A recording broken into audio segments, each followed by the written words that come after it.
I don't want to come out and say that we're all disaster freaks, but having a volcano that really erupts in a large eruption is obviously, for a geophysicist or volcanologist, a very exciting and dramatic event.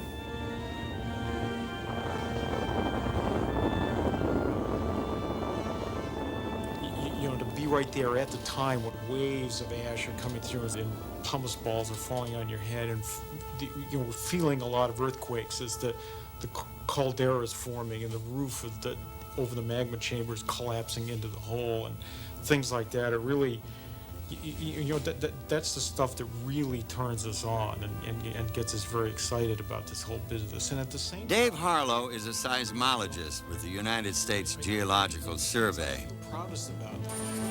When one of the world's big volcanoes becomes restless, USGS specialists like Harlow are typically among the first on the scene, and not just because they find it exciting.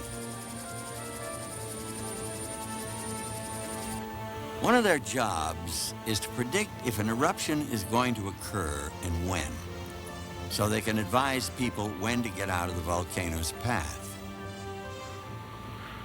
That's the most important thing, to my way of thinking, is knowing when to get out of the way and being able to tell other people who aren't volcanologists that they're in the way and they should leave. Unfortunately, volcanologists have never distinguished themselves as forecasters. Even at Mount St. Helens, where they successfully predicted the time of the eruption, they did not anticipate either the size or the lateral direction of the blast. But in the decades since Mount St. Helens, the development of new theories of how volcanoes work and better instruments for studying them has convinced many experts that they are ready to make truly accurate forecasts.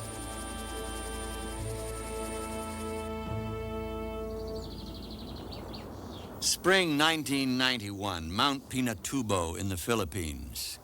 A series of explosions rocks the mountain, which had not erupted in recorded history, driving thousands of terrified Eta tribespeople from their homes.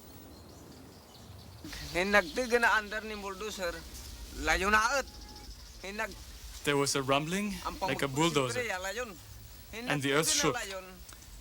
And I ran, and it rumbled again and again, and the third time it rumbled like a bulldozer. That was when it exploded.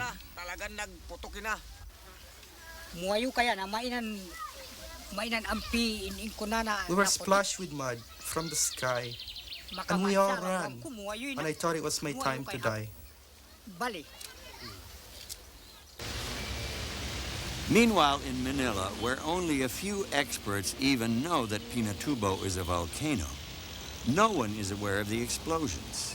That news arrives 2 days later when a nun working with the ETA shows up at PHIVOLCS, the Philippine Institute of Volcanology. After hearing about the explosions, Director Ray Punangbayan immediately orders an aerial survey of Pinatubo. From the air, 3 explosion craters and 4 columns of steam are clearly visible. But the survey team decides there's nothing to worry about. The blasts, they conclude, were simply the mountain letting off steam. But I said, why only now? Why are we having this steam explosion? And they cannot give me any good answer. So Punangbayan orders a portable seismometer taken to the mountain. In less than 2 days, it records over 400 earthquakes beneath the still steaming summit. Now genuinely concerned, Punangbayan places a call to friends at the U.S. Geological Survey to ask for help. Worldwide, there are 50 or so volcanic eruptions a year. Because of limited funds, the USGS can send scientists to only a few.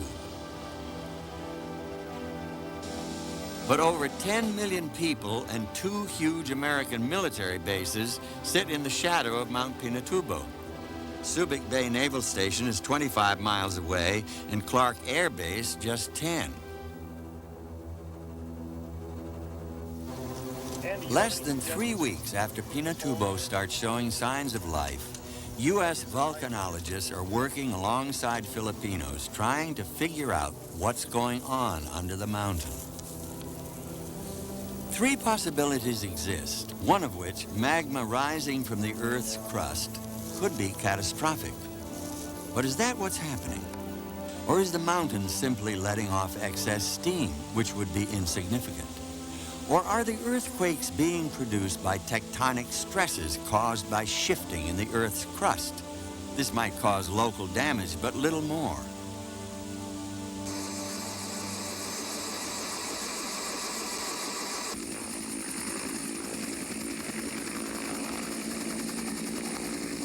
I'll tell you what I could probably do. As far as setting up seismographic spots, I can probably set you here. You guys might have to hike up here. You might have to walk a half a mile or a quarter mile up to the right and set it up right up here. Or from right here, should be line of sight back to Clark. By early May, 7 seismic stations surround the mountain. These transmit data by radio to a tiny room at Clark Air Force Base, thereafter known grandly as the Pinatubo Volcano Observatory, or PVO. The seismic stations record earthquakes 5 miles beneath the surface. Earthquakes this deep are a sign of more than a mountain just letting off steam. The least threatening possibility is quickly eliminated. Next, using an instrument called a correlation spectrometer, or COSPEC, the team measures the amount of sulfur dioxide, or SO2, coming out of the mountain. If magma, molten rock from deep within the Earth, is rising, SO2 and other gases should be escaping into the atmosphere through cracks in the rock above the magma chamber. The first measurements we got were about 500 tons a day, which is a pretty substantial amount of SO2 to come out. And that increased with each successive measurement until by the end of the month it was 5,000 tons a day, which is a lot of SO2 to be coming out. And we couldn't see any possibility that that was a tectonic phenomenon. It must be magma, and it must be magma rising up underneath the volcano. But is this mountain, which hasn't erupted in hundreds of years, really about to blow? High SO2 levels and seismic activity don't guarantee an eruption. It's not unusual for magma to rise for a while and then stop. And if an eruption is coming, how big will it be? Particularly with a volcano that doesn't have any historic activity, your best guide to what it may do is what it's done in the past, and that is recorded in the deposits that have been produced by past eruptions. I flew over with Dave Harlow, and as we were flying to the Philippines, we were able to look down on Katmai from 33,000 feet and see the ash flow sheets and the pyroclastic flows and the whole lay of the land down there, and we were impressed. And then we got to Pinatubo, and we flew around, and Dave and I turned to each other and said, "Wow, that looks like Katmai. You know, this is bad." Heavily eroded volcanic ash and rock deposits extend for miles on all sides of Pinatubo. Strong evidence that when this volcano does go off, it goes off big. Looking for details from Pinatubo's past, Newhall, Hoblet, and their Filipino colleagues unearthed charcoal remnants of trees incinerated by previous eruptions. These are radiocarbon dated. They indicate the mountain has erupted only 4 or 5 times in the last 2,000 years. Volcanoes that erupt infrequently almost always erupt violently. This violence can take many forms. Many volcanoes produce lava flows, rivers of molten rock.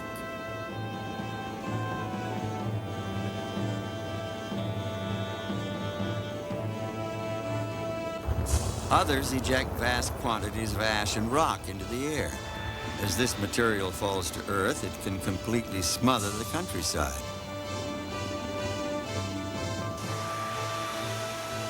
Add a little rainfall and you might get a hot mud flow, or lahar, which can bury a town in minutes.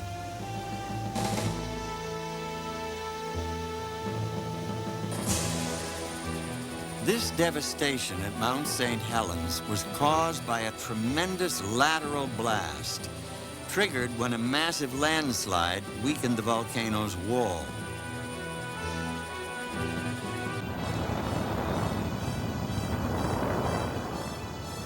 And then there are the hot, dense avalanches of ash, rock, and gas called pyroclastic flows.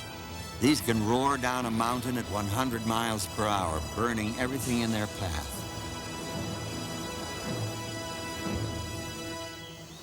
Most of these are possibilities at Pinatubo, though by late May it's still not clear Pinatubo will erupt at all.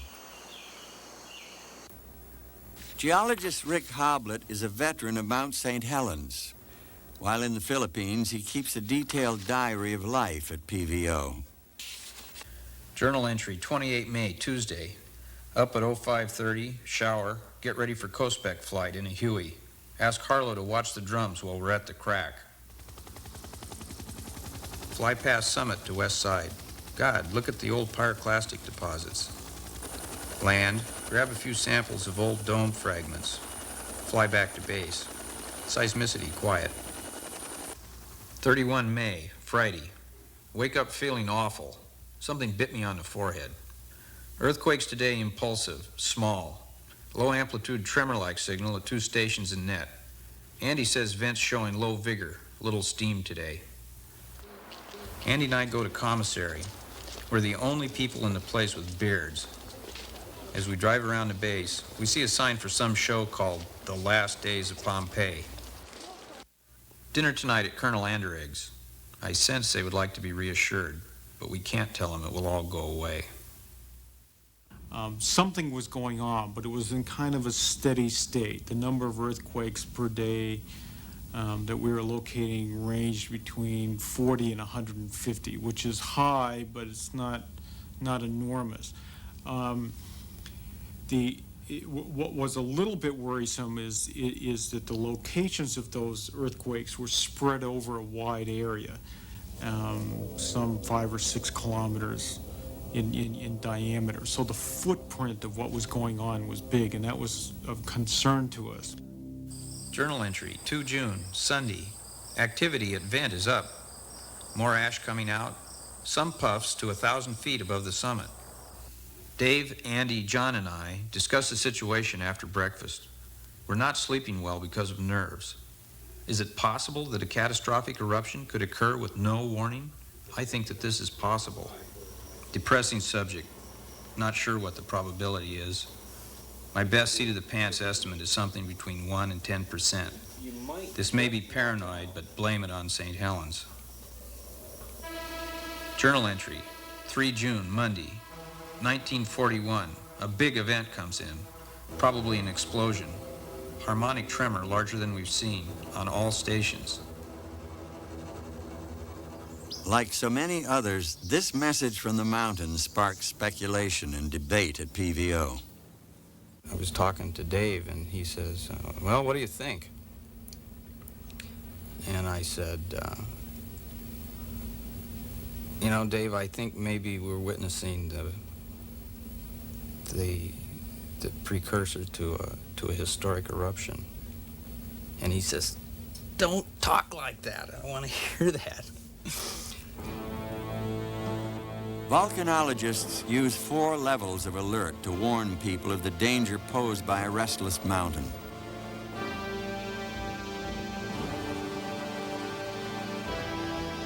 As the likelihood of an eruption grows, the team declares a level 2 alert, and a limited evacuation begins. On June 3rd, Ray Punangbayan orders 20,000 Filipinos living within 6 miles of Pinatubo to evacuate their homes. Meanwhile, on Clark, just 4 miles beyond the level 2 evacuation zone, the crisis facing the base begins to sink in. We had millions of dollars worth of airplanes, helicopters, millions and millions of dollars of supplies. We had about 14,500 or so people to move in short order. All of their belongings are very important to them. Their pets are very important to them. We had a 200-bed hospital, a lot of babies. I have to tell you that if you took all of that and tried to do it in one big bite, it becomes very mind-boggling and obviously just scares the hell out of you. You know, everybody wants to know, well, do we evacuate now? And it's an incredible sort of weight to bear. And all you can do is say, well, we think it's going to do this. But there's maybe only a 60% probability of that. And people don't want probabilities. They want black and white. Yes, no, it's going to erupt, it's not. It's going to be big, it's not. We should move, we shouldn't. It's, that was, for me, the worst part. And I didn't even have that sort of awesome responsibility. That was, you know, Dave Harlow and Rick Hoblit. And stress load was intense.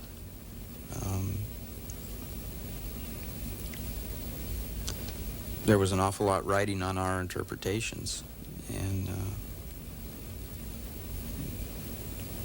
if we dropped the ball, it would be very unpleasant. When a volcano prediction is wrong, the consequences can be tragic. In 1986, one day after scientists had decided it posed no immediate threat, Nevado del Ruiz in Colombia erupted, sending a hot mud flow roaring down upon the sleeping town of Armero. 22,000 people were killed. On the other hand, predicting an eruption that doesn't happen is rarely forgiven. In 1982, USGS volcanologists issued warnings affecting the resort community of Mammoth Lakes, California.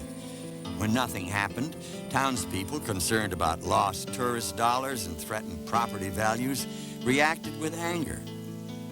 Scientists' lives were threatened, and bitter feelings have persisted for years. No one at PVO wanted to relive either of these experiences. I don't think any of us were sleeping very well. I certainly was not sleeping very well during this period. It was a kind of thing where the volcano then picked up and just, it was a sense that this thing was really grinding away on you personally. It was, you know, an adversary in this particular case where we had to get it right and make the forecast. Journal entry, 5 June, Friday. Seismicity has changed.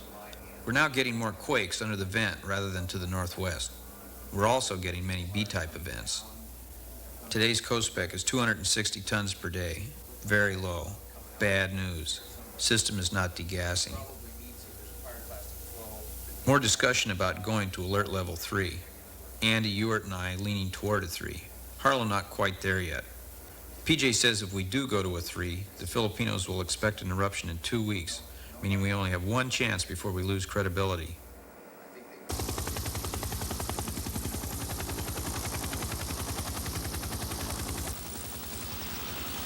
Shake and bake. Cactus 30, how do you read? 263.9er. Okay, I see a little blob down there out at 3 o'clock. The tension around PVO hits a new peak with the sighting of that blob or spine of new magma. The decision is made to go to alert level 3, and a meeting is scheduled to explain to Clark's top officers the implications of this new development. Hoblit will fly over the summit at dawn, just before the crucial meeting, to double-check the presence of fresh magma on the mountain. Journal entry, 6 June, Thursday. Fly to summit. Quite clear. White steam plume hangs over summit. Good view of the vent and suspected spine.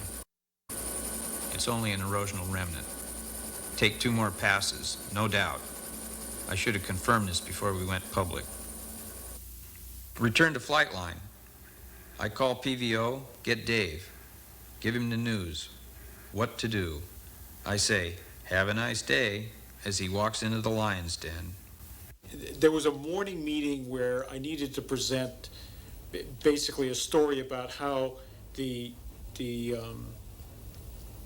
volcano was increasing in activity, but by the time that I went into the meeting, the activity had decreased, and I said that, sort of swallowed my words, that I had made this announcement that things were going on. In fact, they were not. Journal entry, 6 June, Thursday. Dave was in a bad spot during the briefing. Got to slough it off. When I returned back to our observatory from the meeting, our normal background activity went from something like this to something like this. And here I just finished telling everybody that this thing was not as active as we thought it was, and here it was cranking out. And part of the drama is like, now do I rush back over there and tell everybody, no, the thing's cranking up again, or is this another one of these little fluctuations, and if I wait it out long enough, it's going to go away? Well, it turned out that it didn't go away, and basically I was holding my breath. And about in here, where you can see all of this, the activity is, the earthquakes are getting bigger and bigger and more frequency, and the background noise is picking up. That's when I cracked. I just couldn't take it any longer. I called them again and said that this thing is really now cranking up. And we need to be really concerned about this. And by the time somebody came over, it was now back down to background level again. It was an incredible roller coaster. I think Hoblit described it as riding the tiger. For periods of hours, the volcano was looking like it was going to, go totally non-linear and erupt, and we would not be at a high enough level of alert. And at other times, the volcano would be fairly quiescent, and just after we'd gone to a higher level of alert, we'd say, "Oh no, what did we do? Are we jerking these people around, the military and the Philippine government, just what's going on?" Journal entry, 7 June, Friday. At 1522, continuous or nearly continuous earthquakes on Ubo. High SAM peaks at 3 to 4 hertz. Can't reach Ray by phone. Send fax, warning of increase.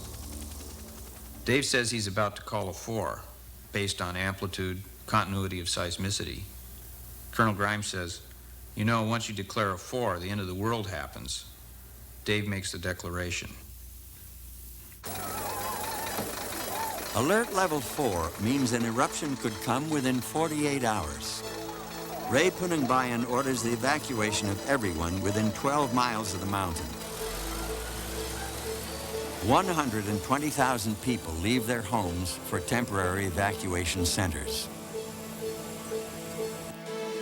At Clark, now well within the evacuation zone, General Studer knows his people are not yet ready to leave.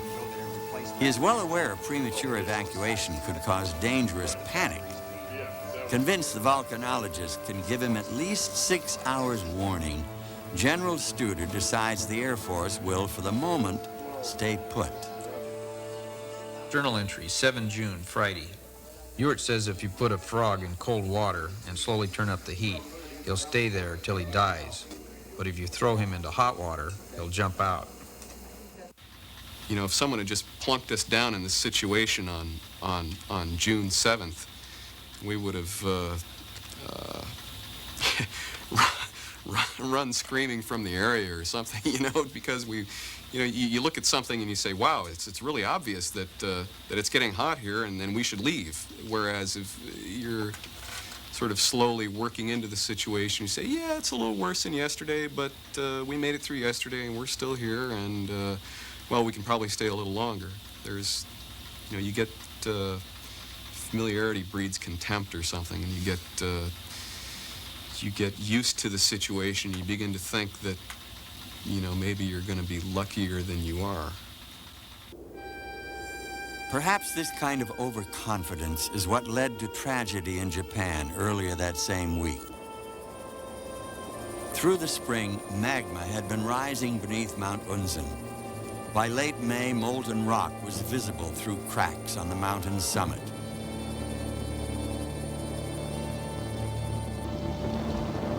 In early June, the summit gives way.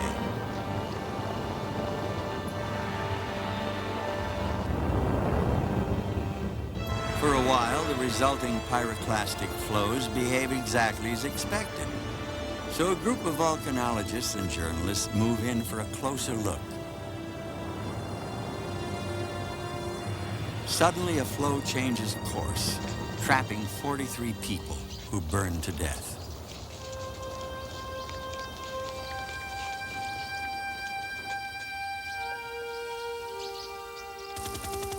Journal entry, 8 June, Saturday, 0751. Fly back east to inspect the vent area.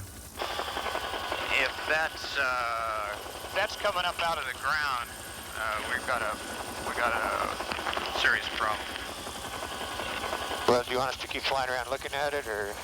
Yeah, we got to make sure what it is. Let's drop down a bit. Okay, coming down, standard, using throttles. All right, we don't have to snuggle up real close to it. We'll take a look at it from a little bit farther out. I can appreciate your braveness. Make a close pass. See a dome. Take several passes to make sure. It's for sure. Call Dave immediately. Give him the news. He's happy as we observed a dome. In other words, a little slug of magma, cold, relatively cold magma squirting out on the ground. And when you see this domal structure, that's indicative of a kind of magma that's very explosive. So then suddenly the equation changed dramatically. The stuff that came out on the ground, although none of us cared to walk up and whack off a sample of this stuff, looked and for all intents and purposes was the same stuff. I mean, the ash samples indicated it's the same stuff that had come out previously, been erupted previously in these huge pyroclastic flow sheets. And at that time, we began to become very concerned. On June 8th and 9th, General Studer goes with Rick Hoblet on his surveillance flights over the volcano. You have the sound of the helicopter, which is that thump, thump, thump that all of us remember from Southeast Asia. The doors are open, you hear the wind, and you see how big it is, and you're so close to it, you feel like you could reach out and touch it, but you're afraid that if you did, it'd burn your hand. There was no doubt that there was something going on underneath this ground, and that it wasn't happy. It was not a happy camper. On the morning of June 10th, General Studer orders a full evacuation of Clark, leaving behind only a 1,500-person security force. The top priority for Clark officials this morning was getting people safely out of the area. Staging areas were set up on the Clark flight line to make the evacuation of over 14,000 people as smooth as possible. There you go. Have a safe trip. Thank you. We just got here 12 days ago. They didn't tell us we were going to do this. Now we're on vacation. Iceberg. You have a good day. Thank you. Bye-bye, kids.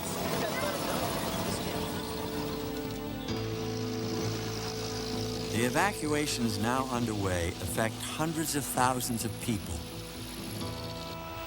The scientists know they have risked a lot predicting an eruption at Pinatubo. Every hour that passes without one heightens the tension at PVO. That was a period of falling off in our spirits. We were then beginning to really second guess ourselves. We were fundamentally sure something was going to happen, but then we started asking the what if. What if this waits a long time? What if it doesn't go? What if we've made a huge mistake?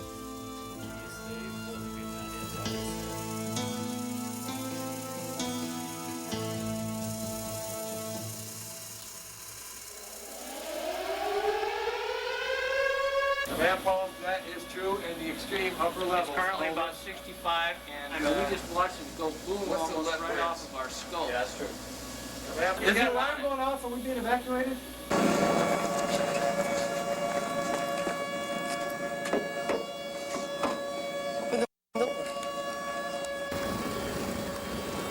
"48 hours after Clark is evacuated, Pinatubo erupts. All remaining personnel hastily retreat to the far side of the base. Hey, I was up at the wall, and I got the I seen that thing started going, and I was gone. I think my underwear is about 2.5 miles that way. Came straight up, yeah, about this fast. Yeah, did you hear any sound or anything?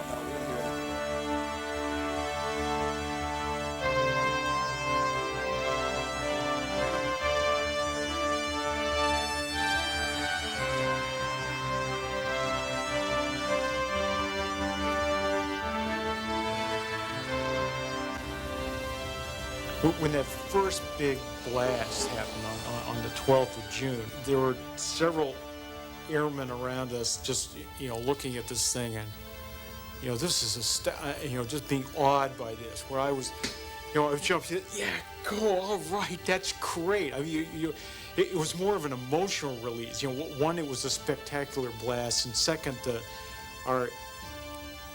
what we had been saying was right on about the volcano, that we had really nailed it, and there was a lot of excitement about that.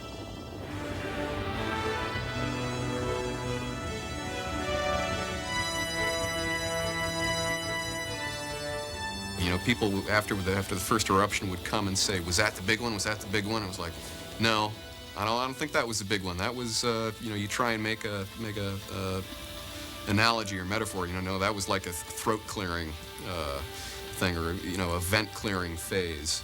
We knew that June 12th wasn't the big guy. That was just the volcano saying, okay, I'm going to do it. I'm ready, and this is, these are appetizers."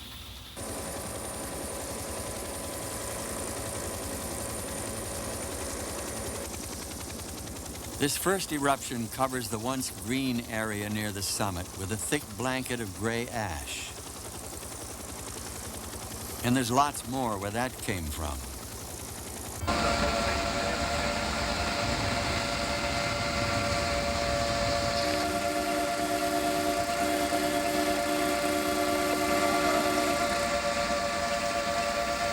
This sucker's huge this time.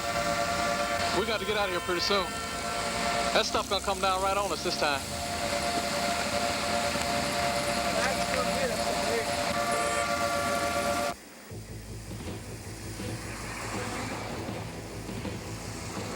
Appetizer-scale eruptions and accompanying retreats to the far side of the base continue day and night for the next 48 hours.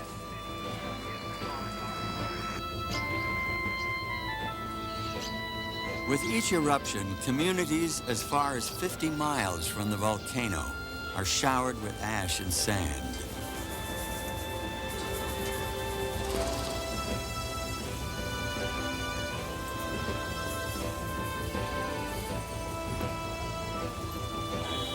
While all this is going on, a major typhoon is heading straight for the central Philippines. It will reach the Pinatubo area within the next 36 hours. Journal entry, 14 June, Friday. Been here 19 days, I think. Seems like forever. 0645. Call Ewart, ask what's happening. He says it's still rocking and rolling. Wonders what's keeping the lid on. 2100. Dave calls a meeting. It doesn't work. People are too beat. 2217. Go to bed, exhausted.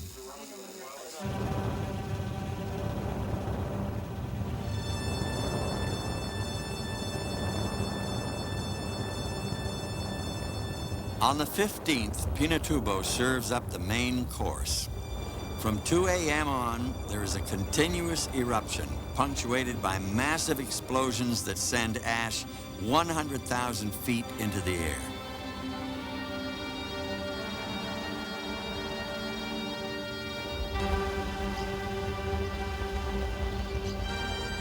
At daybreak, when the eruption becomes visible, it appears to be over 10 miles wide.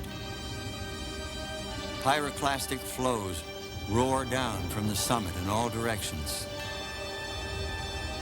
Even from 15 miles away, these flows overwhelm the horizon.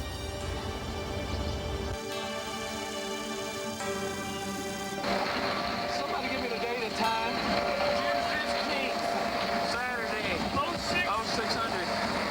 This is the largest one we had so far. The The 6 a.m. explosion is the 5th of the morning. It is large enough to create lightning as part of its own weather system. At 6:30, rain from the leading edge of Typhoon Yunya hits the area. General Studer calls it quits. He orders all remaining personnel to abandon the base. 0720, essentially monochromatic 1 hertz tremor, rail to rail. 0725, pack our stuff and split. We're the last ones out. We got down the road 5 miles, and we decided that we had been lacking in courage and proper, objective viewpoint. That things weren't really that bad. Can you tell us what the situation is like now? Yeah, we've had a big eruption, and we're been discussing what to do, and we expect to go back right now. So we returned to the base and got our equipment all going again and started looking at these eruptions. And by that time, the eruptions were having, with increasing frequency, there was a low-level wind shear from this typhoon that was blowing ash right over Clark Air Base and where we were. So there were periods of 15 or 20 minutes when it was just dark. It's like the middle of the night. It was raining. It was raining pieces of pumice that ranged inside from 2 or 3 inches to 5 or 6 inches big. Those kinds of things were coming down, and if you went outside, they came down on you. But the biggest thing was you could not see, you could not hear, and what you could see was scaring the hell out of you. I suppose the best way of describing it is that events were biblical. We've gotten this, it's a little bit larger than ash is what's falling right now from Mount Pinatubo, which has been erupting steadily all afternoon. We've also had a number of earthquakes and even some thunderstorms on a wild afternoon in the Philippines. At about 15 minutes of 2, about 1:45 in the afternoon, there was just a blast as we stood, and we just watched our instruments for half an hour, and they were just pegged. In other words, they're just going as hard as they could. And then finally, our instrument sites between the mountain and Clark Air Base just ceased to function. When we lost the instruments, the last instruments up close to the volcano, our thought was that there were probably knocked out by pyroclastic flows. And of course, there was the possibility that they could have been moving towards us. Because of that, some people moved to the center of the building for a while. If we were hit, that might afford a little bit more protection. I don't know, we had, 4 cinder block walls between us and the mountain, and, the way the ash clouds come down, it's this great sort of hurricane force wind and rocks and just an awful mess. And, you figure if you hunker down behind a wall, maybe you'll come through it, and the roof will come off, and a lot of debris will fly around, but maybe you'll be okay.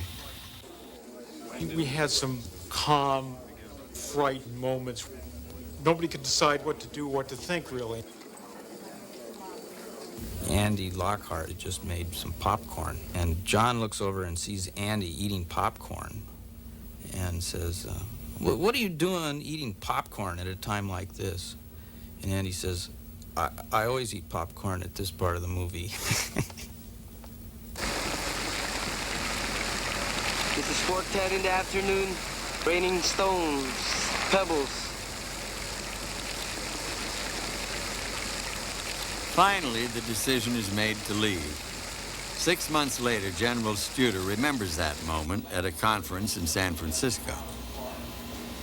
What led me to make the decision on the 15th of June to get the last 30 or so of us out of Clark and head up toward the agricultural college was a guy by the name of Andy who ran past me saying, "General, you better put jam in your pockets because we're all about to be toast."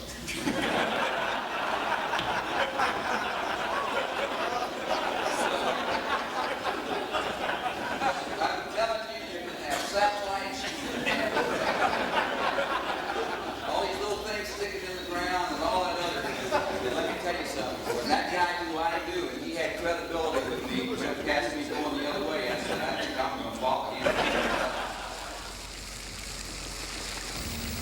walked out and opened up a door to a carryall, and there was a driver in there crossing himself.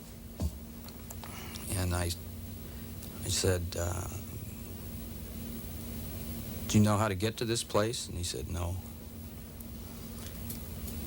So I closed the door and chose another vehicle.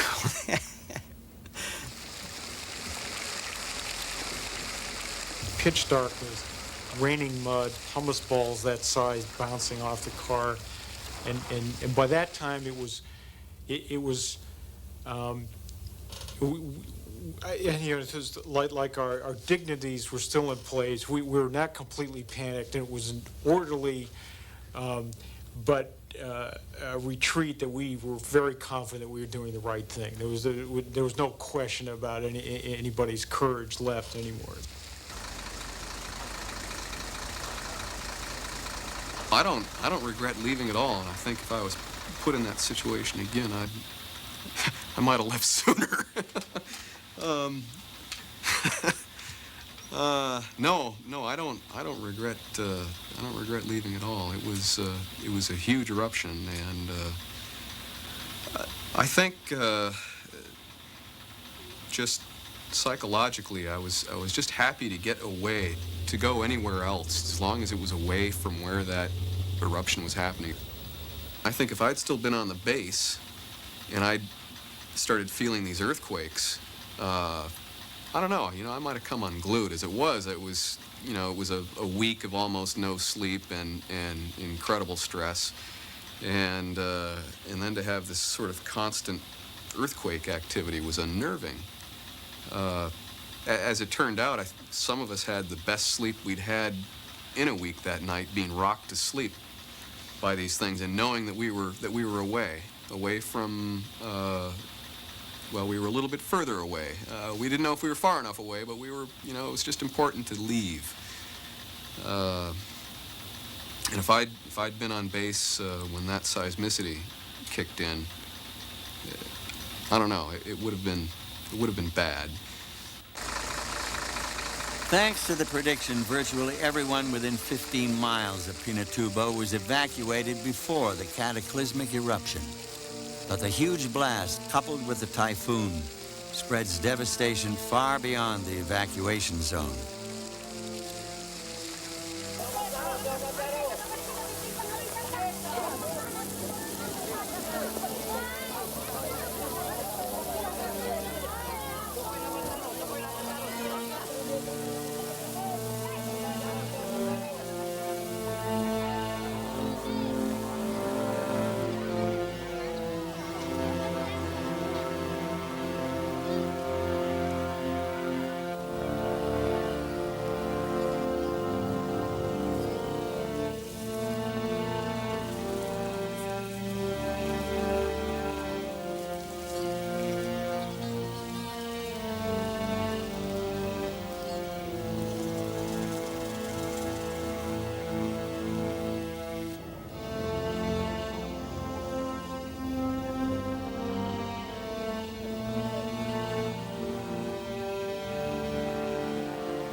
Towns like Angeles and Olongapo are buried in ash up to a foot deep.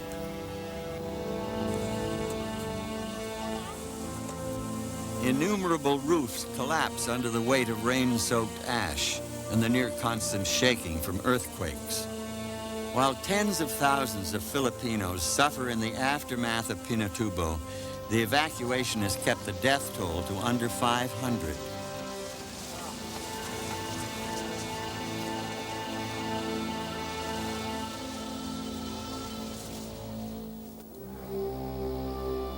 The first photographers who venture into the area near the mountain discover a surreally monochromatic landscape.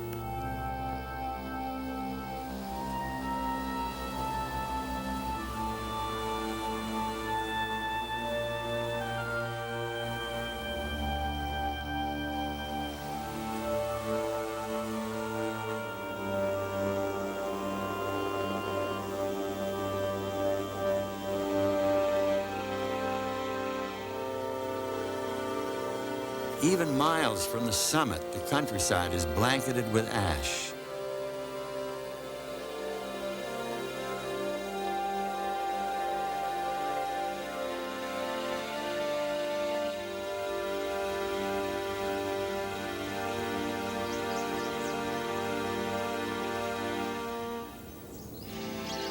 As far as 50 miles away, farm fields and pastures are buried. In the weeks and months to come, 1/2 of the region's farm animals die. No estimates about the impact on wildlife are available. Weeks after the cataclysmic eruption of June 15th, Mount Pinatubo is still spewing forth ash and rock. It is now recognized as the largest volcanic eruption in 80 years.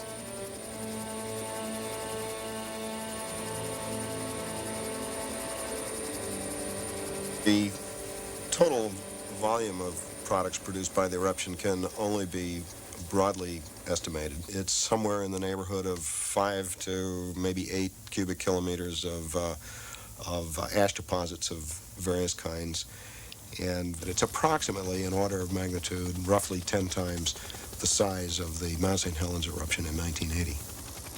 Driven by atmospheric winds, material from Mount Pinatubo circles the globe within weeks. It will remain in the atmosphere for years, filtering out enough sunlight to reduce average global temperatures for more than a full degree for up to 5 years. For the Filipinos, however, there are immediate problems to deal with.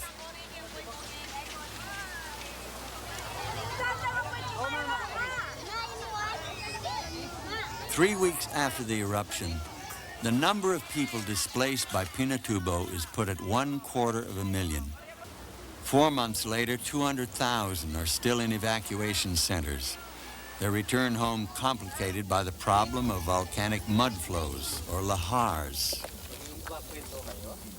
The eruption filled the valleys up on the volcano with a very large volume, estimated 4 to 7 cubic kilometers of pyroclastic flow deposits.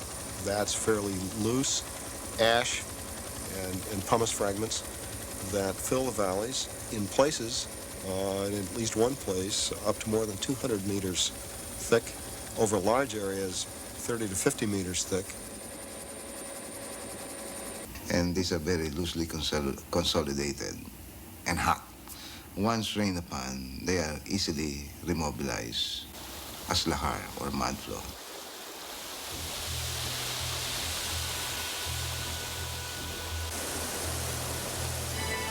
They come down the slope at a rate of about 15 to 20 kilometers, and the density is about equivalent to that of a flowing concrete.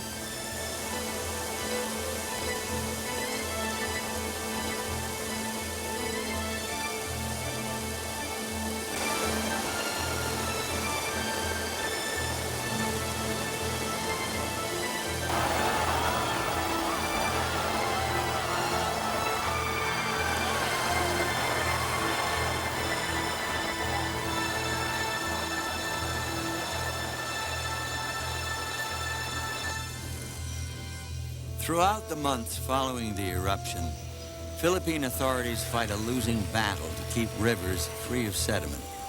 Once the channels are filled in, every new lahar results in widespread flooding.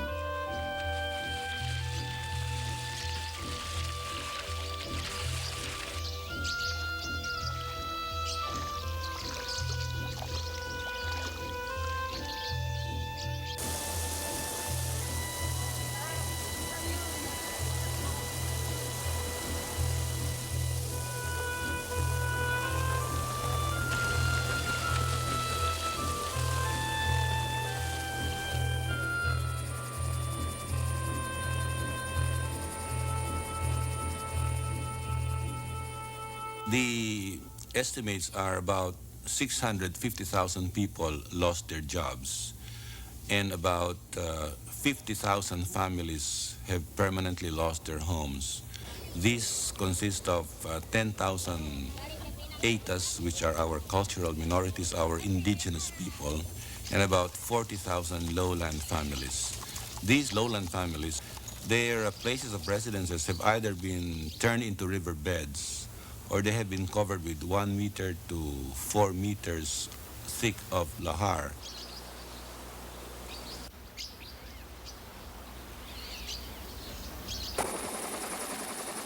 The damage at Clark was so extensive, the Air Force decided not to rebuild the base.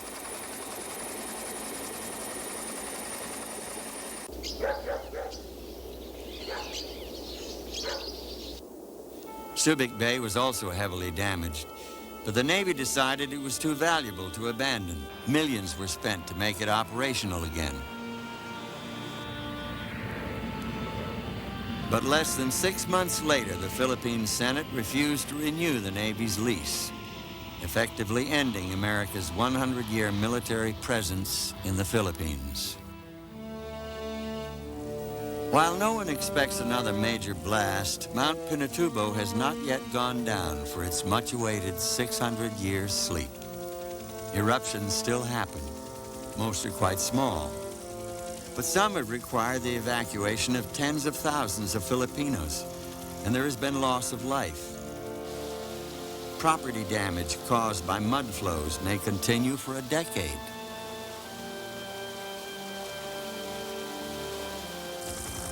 Today, over a year after 1991's climactic eruption, Mount Pinatubo is generally quiet. Its huge new crater and lake serve as a powerful reminder of the violent potential of the natural world. For the scientists who had successfully predicted the eruption and helped save thousands of lives, there was real satisfaction, tinged perhaps with just a touch of melancholy. It's kind of strange because you know, I'm 33 and I've had this incredible experience, and you got to kind of wonder, okay, well, you know, what do you do for an encore? What else? What do you go to that's bigger? You know,